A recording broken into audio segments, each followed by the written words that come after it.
Well, howdy, howdy, howdy. Dearly senior citizen here. Greetings, boys, girls, and all of our non-binary friends, and welcome to this brand new day. And remember, no matter who you are valid.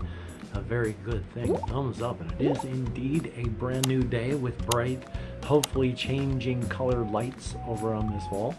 Thumbs up for that. Oh boy, I had therapy today, and I talked about how my whole mental status has been taking quite a hit this last month.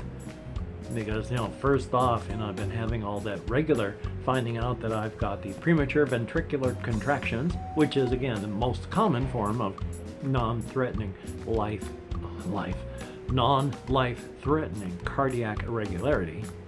So, but then going in and having extra chest pain and finding out that I could well have had a myocardial infarction, heart attack in the past. And so they got all the workups and they got the paperwork for tests done. One of them is kind of scary when they say it as it's NT Pro BNP, and it just says 155 high. And so they said, oh, because of that, you're in the beginnings of like heart failure. And it's like, oh, so looked it up, and this is a normal number. Everybody has one. Under the age of 60, you should have an NT Pro of about 75 or less. Between the ages of 60 and 70, underneath 125. If you're over 175, over 75, as long as you're under 450. If you're at 900, that is full-fledged, outright congestive heart failure. I should be at 125, mine's 155. Scary? Shouldn't be that high, but not terrifying yet. So, nice to know the number ranges, and I got an appointment to go talk to my doc, but yesterday, with all the chest pain that I had, I have to make an appointment, but I already have an appointment to see my regular primary doc that I was already going to go in and talk to him about this heart stuff about. So luckily I already have an appointment, just have to go there and bring up all the heart stuff. Especially since in the ER they want me to get the full cardiac workup, stress test, etc., etc. Now, the one thing they didn't bring up that is on here that is worrying as well. I continue to have low amounts of red blood cells, low amounts of hematocrit, and low amounts of hemoglobin. I've been anemic my whole life. There is two other things called MCV and MCH. One of them records how large your red blood cells are. The other, how much hemoglobin is packed inside of each one of them. Because I've been anemic, I figure my body is likely tried to make up for that by my red blood cells are larger than they should be, and they are mega packed with hemoglobin to make up for not having enough. You know what one of the side effects of this is? Chest pain. There's all sorts of reasons my chest can hurt. So I gotta ask about that. I do not have pernicious anemia. Pernicious anemia is where you need vitamin K shots each month because you just don't do what your body needs. And I don't have that. I'd be dead. I've never had any treatment. And then when I was taking iron, that never made my numbers budge. They stayed right where they were. So I need something. But yeah. So there's scary stuff, but as stated yesterday, not that scary. Scary? Who wants to hear about heart failure? But not that scary. Gotta see about what I can do to treat it. That's okay. But I just wanted to give further talks about what's going on with my health and stuff. So thumbs up for that. Just in case anyone was curious. Past that, I have been trying to survive. Oh my God. For a time, I was sleeping. For short periods, 6 hours, but that's better than, the 2 hours that I normally get if I'm not taking anything to sleep. I was sleeping for about 6 hours. Now, I go to bed at 1:30 midnight and I wake up at 4. So if I go to bed earlier, I'll wake up at 2 in the morning and then be wide awake for the rest of the day. So I'm tired. Yay. But that's life. So I've been trying to do what I can do. I played some Fallout 3 last night. I'm going to record Fallout Vegas today. I hope. Got to finish the Dead Money DLC, and then I want to finish up the main game for the channel. So that would be good. Definitely a thumbs up. And in Fallout 3, because my character happened, I don't know, I wandered across a really close to Megaton. There was this electrical power plant. Went inside, best weapon in the game if you play unarmed, and my character is. So again, she's 5'4", 110 pounds soaking wet, and she found Fisto, the power fist. And on her, it's like it comes down to here and it's gigantic, but I go up against crowds of super mutants and they come apart. I would hate to be a super mutant and watch this, again, 5'4", 110 pound soaking wet gal running around and watching all my friends break apart into pieces as this young gal punches them, and watching her come for me. Scary world, but my character is much more terrifying, I think. So, yeah.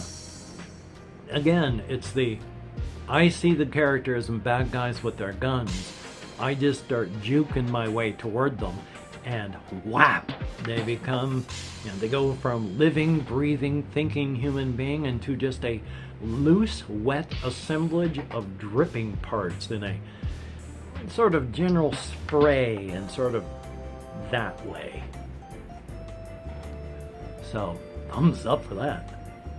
So yeah, playing that. I've been continuing to play things like Halls of Torment. I really like that one. There's another one, I can't remember what it was. I was playing that a lot, but it's been a while, because I've kind of hit a wall, a break point, a choke point, where I can't really get past any of the levels at the moment, which is irritating. Thumbs up for that. Also, trying to think as best I can. I was doing some thinking while lying down about my RPG setting, and can't remember what I was thinking of, so that's all gone. Thumbs up. But still, a lot of it was still about the Elvandri, the dwarves. Because, remember, and you don't need to, because those are just my speech patterns, I say stuff like that. In this RPG setting, the Elvandri are the dwarves of this world, and they were chased up and out from down below the earth, and really, largely, no one can go underneath below a certain point. And people can dig down there, and then that effect happens, and then wherever they've dug, they have to abandon that. 98% of the people who live in the world have this aversion thing going on, where if you go down within a day, you're seeing movement, all sorts of movement in the corner of your eyes. And to day 2, you're starting to hear stuff. Day 3, you're starting to misplace stuff that shouldn't have been misplaced. You're out of there by a week. If you are immune to that, it takes a month for the first effect, and then it starts to continue from there, just much, much slower. Yeah. The dwarves were chased up and out, and they ended up looking dwarven, but they started off inhuman, more cosmic horror than not. Now, they don't remember their past, and they only know that if they go downward into their cities, they would have found the older stuff, but they couldn't go downward. They were being chased up by whatever was chasing them. And they're not just a couple of dwarves or 1,000 or 500. No, these are cities. Tens of thousands of them that would come up and out and into the world and then refuse to go anywhere near that exit again. Ah, cramping.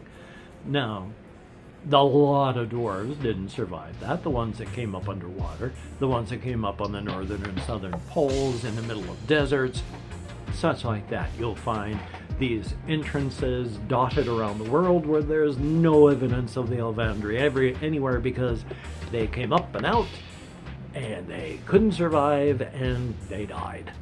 Neither things ate them or they just died out from weather or whatever.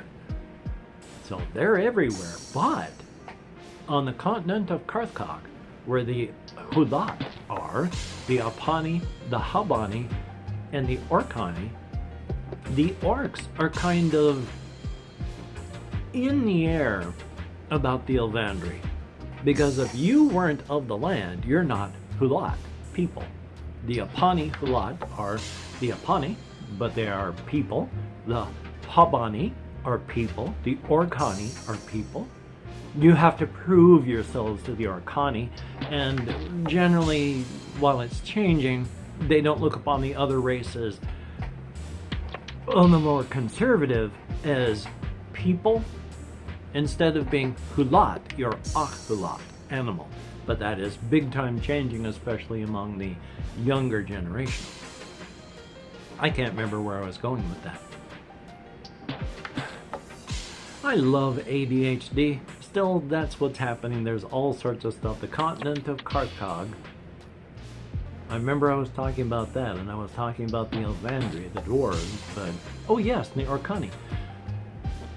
Because the dwarves, the Elvandri, are of the land, they literally came up out of the ground. They are obviously a part of the land, but they didn't come from out where the rest of everyone came from. They didn't have to deal with any of that. So they are obviously Hulat because they came from the land, but they're obviously Hulat because they didn't really come from the land. And so there's a big philosophical thing going on. But this is like 200 or 300 years this debate's been happening ever since they came up and out of their cities. And the cities, of course, for anyone that goes down inside, you can go and explore them for that month before you get chased out if you're immune.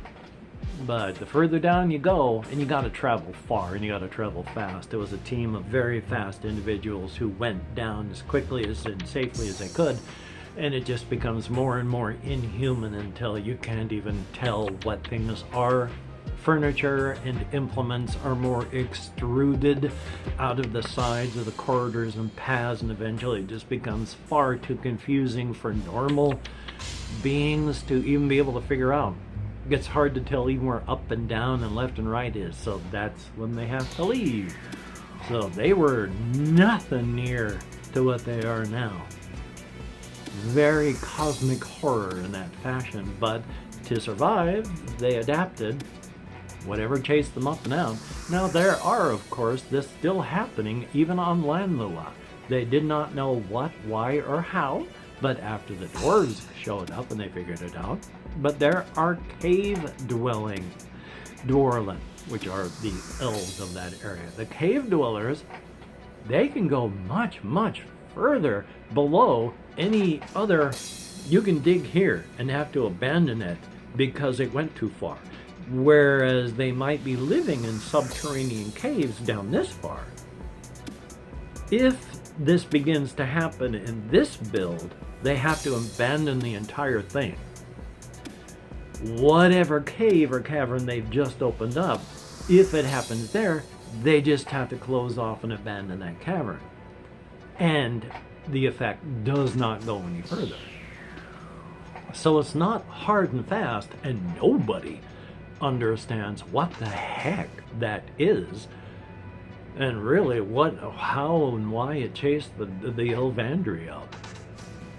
So there's stuff, and I'm working on that, and I'm going to do as best I can. So nothing is forgotten. Even the inside, outside, and razor's edge with my beautiful, beautiful cryptids and all the cosmic horrors. Because after all, this solo RPG setting is just a layer on the razor's edge in the cosmic horror setting. So thumbs up for that. Yay! It's all tied together. What, am I insane? Don't answer that. The answer is yes. You don't need to answer it. I'll tell you for it. There is no such definition as crazy or insane. That's a layperson's term. So thumbs up on that. So yeah, I'm going to edit and render and upload this. I'm going to do what I can to record both game, physical and digital, which to say analog and digital.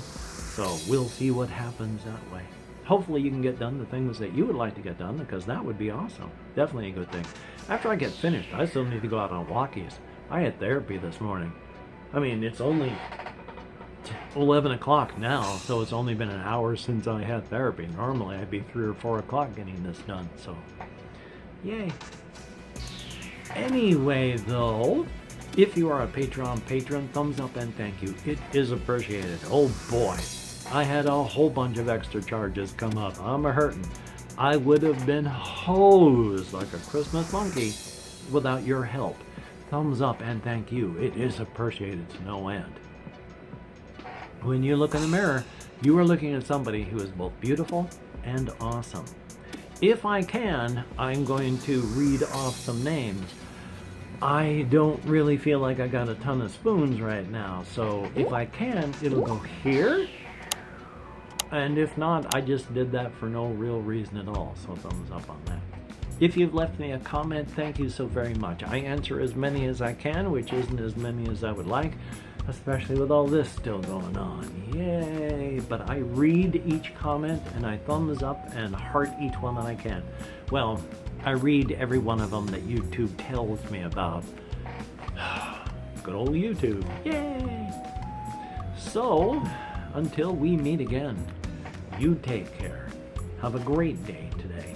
I will see you on the flip side, and that is indeed a very good thing. Whew, I am way too hot. I gotta turn my fans on again. I got 2 on here, and they're silent running in the window. And it's only May. Oh boy.